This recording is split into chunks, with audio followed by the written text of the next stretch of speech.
নবুয়তের পূর্বে রাসূল আকরাম সাল্লাল্লাহু আলাইহি ওয়াসাল্লাম কোন ধর্ম পালন করতেন? গুরুত্বপূর্ণ প্রশ্ন। নবুয়তের পূর্বে আমাদের প্রিয় নবী সাল্লাল্লাহু আলাইহি ওয়াসাল্লামের ধর্ম কি ছিল? যদি বলেন যে কোন ধর্ম অনুসরণ করতেন না, তাহলে নাউজুবিল্লাহ, উনি কি ধর্মহীন ছিলেন নাকি? উনি নবী হয়েছেন কত বয়সে? 40 বছর বয়সে। তাহলে 40 বছর বয়স মানে তো জীবনের মূল টাইমটা প্রায়। এই 40 বছর পর্যন্ত উনি নিজে তো নবী ছিলেন না, উনি নবী হয়েছেন তারপরে। তাহলে 40 বছর পর্যন্ত নবী হওয়ার আগে তার ধর্ম কি ছিল?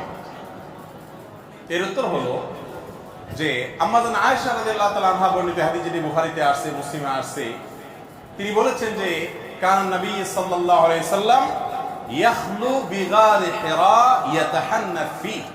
নবী সাল্লাল্লাহু আলাইহি সাল্লাম নবী হওয়ার আগে হেরা গুহায় গিয়ে ইবাদত বন্দেগী করতেন। ইয়াতাহান্নাফ এর তরজমা ইবনে হাজার আসকালানি এমন অনেকে বলেছেন ইয়াতাহান্নাফ, অর্থাৎ ইব্রাহিম আলাইহিস সালামের যে দ্বীন হানিফ ছিল, ওই দ্বীন হানিফের উপরে তিনি অটল থাকতেন, অবিচল থাকতেন। সমাজের বিভিন্ন অপরাধ, এগুলোর যে আপনার কি বলে এটাকে, এগুলোর যে ছোঁয়া, এগুলোর যে আঁচ, এগুলো নবীজি সাল্লাল্লাহু আলাইহি সাল্লামের গায়ে তিনি লাগাতে দিতেন না, বরং তিনি হেরা গুহায় গিয়ে আল্লাহর ইবাদত বন্দেগী করতেন। ইব্রাহিম আলাইহিস সালামের যে মিল্লাত ছিল, মিল্লাত ইব্রাহিমী যেটাকে বলা হয়, এই মিল্লাত ইব্রাহিমের উপরে নবী করিম সাল্লাল্লাহু আলাইহি সাল্লাম ছিলেন। তাহলে তার নবুয়তের আগের যে সময়টা, এই সময়টাতে তার যে দিন ছিল, এটা ছিল দিন ইব্রাহিম। কোন দিন ছিল? তার বাবা পূর্বপুরুষ ইব্রাহিম আলাইহিস সালামের দিন এবং মিল্লাতের উপরে ছিলেন, এবং সেই মিল্লাত, সেই আকীদা এবং সেই মানের উপরে থেকে তিনি গারে হেরায় গিয়ে আল্লাহ তাআলার জিকির, আল্লাহর স্মরণ, দোয়া করতেন। নবী করিম সাল্লাল্লাহু আলাইহি সাল্লাম মক্কায় জন্ম হয়েছে, তার মক্কায় বড় হয়েছেন, 40টা বছর নবী হওয়ার আগ পর্যন্ত এখানে কাটিয়ে দিয়েছেন।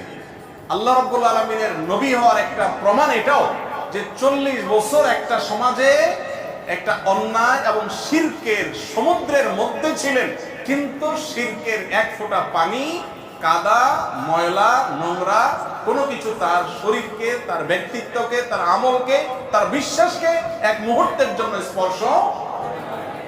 এটা সম্ভব শুধুমাত্র তার বেলাতে, যাকে রক্ষা করেছেন স্বয়ং আল্লাহ। তার নবী মুহাম্মদ সাল্লাল্লাহু আলাইহি সাল্লাম মক্কায় সবাই যখন মূর্তি পূজা করে, সবাই যখন শিরক করে, সবাই যখন শিরকের ভিতরে নিমজ্জিত, সবাই যখন বিভিন্ন জাহিলি যুগের কর্মকাণ্ডে নিমজ্জিত, গোটা সমাজ একদিকে যাবে, একটা মানুষ স্রোতের বিপরীতে একা একা টিকে থাকবে, কেউ তাকে ওয়াজ নসিহত করে কনভিন্স করছে, এরকমও না। এটা হতে পারে শুধুমাত্র কিসের মাধ্যমে? আল্লাহ তাআলার হেফাজতে। তো নবী হওয়ার আগে তিনি মক্কার মানুষদের এই শিরকপূর্ণ যে দ্বীন, এটার অনুসারী ছিলেন।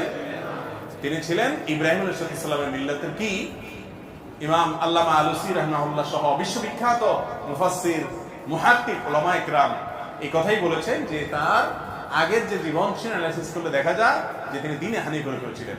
তিনি যদি নিজে নবী হওয়ার আগে এক মুহূর্তের জন্য অন্যদের দেখা দেখি বাচ্চা কালেও যদি অন্তত শিরকের কাজ করতেন, নাউজুবিল্লাহ, তাহলে শিরকের বিরুদ্ধে তিনি যখন তাওহীদের দাওয়াত দিয়েছেন, মক্কার মানুষ বলতো যে তুমি নিজেই তো একসময় করতা, ঠিক না বেঠিক? কিন্তু অমুসলিমদের রচিত কোন নবীজির জীবনী গ্রন্থেও এরকম তথ্য পাবেন না যে মক্কার কোন মানুষের বুকের পাটায় বল ছিল যে নবীজিকে বলবে যে তুমি নিজেও করেছো। কারণ তিনি শিশুকাল থেকে সবাই শিরকে নিমজ্জিত থাকলেও, বা বেশিরভাগ মানুষ নিমজ্জিত থাকলেও, তিনি কিন্তু আল্লাহর অশেষ অনুগ্রহে সেফ ছিলেন, নিরাপদে ছিলেন। তার আপন দাদা, তিনি মক্কার কুরাইশদের নেতা ছিলেন, যারা মূর্তি পূজা করতো তাদের লিড দিতেন। কিন্তু আল্লাহ তাআলা নবী সাল্লাল্লাহু আলাইহি সাল্লামকে হেফাজতে, নিজের আপন চাচা আবু তালেব, তিনি নবী করিম সাল্লাল্লাহু আলাইহি সাল্লামের অনেক প্রিয় ছিলেন। নবীজি সাল্লাল্লাহু আলাইহি সাল্লাম তার স্নেহের ভ্রাতুষ্পুত্র ছিলেন, কিন্তু তারপরও চাচা বা দাদার আদর্শকে, বা চাচার বন্ধুরা, বাবার বন্ধুরা, বা অন্য যারা আছেন, মক্কার মুশরিক যারা ছিলেন, সবাই তো ধরেন উনি যখন ছোট, সবাই তো সিনিয়র মুরব্বী, তাদের ভুল কিছু তিনি গ্রহণ করতেন। এটাই তার একটা বিশেষ আপনার মুজিজা বলতে পারেন, অলৌকিকত্ব বলতে পারেন, যে আল্লাহ তাআলা তাকে হেফাজতে রেখেছে। আছে না অনেক সময় ভাই, মানুষ এক সময় বড় আলেম হয়ে যায়, বড় ভালো মানুষ হয়ে যায়, কিন্তু তার পেছনে ইতিহাসে দেখা যায় একটু লিকেজ টিকেজ থাকে না? মানুষটা ভালো, কিন্তু এককালে হয়তো এই কাজটা করছে, এই কথাটা বলছে, সে নিজেও এটার জন্য লজ্জিত, এখন কিন্তু বলে ফেলছে, তখন বুঝে নেই।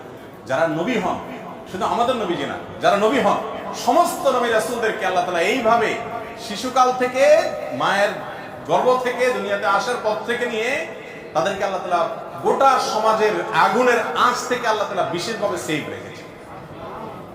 এই জন্যই তারা নবী এবং রাসূল হয়েছে। আল্লাহ তাআলা তাদের প্রতি রহমতের বারিধারা বর্ষণ করে।